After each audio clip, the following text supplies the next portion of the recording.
Stop number 2, the Bassmaster Elite Series, goes to Winyah Bay.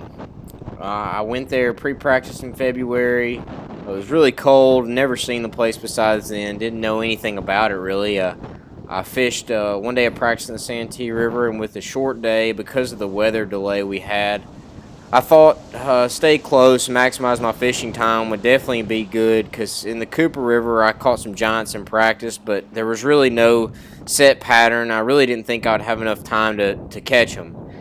And in the Santee I was fishing any river swings, channel swings that were out of the current.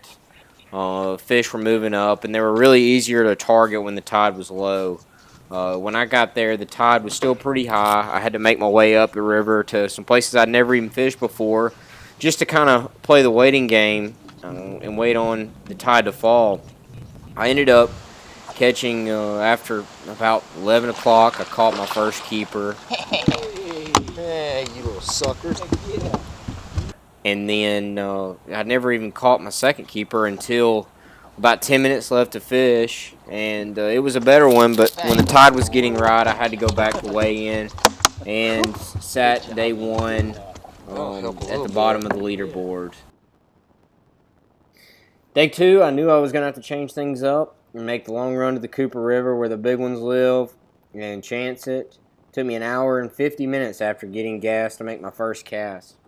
I'd caught the big ones in practice, punching with 1.25 ounce weight, and I tried that. I missed a few. I threw a vibrating jig in between, pure poison, and I caught a couple doing that, and I just stuck with that punching deal. I only had about 4 hours to fish, and I missed a couple, never had that really good bite, and ended up catching 4, but I lost a big one. 20 minutes left. I had to make the run back at 150.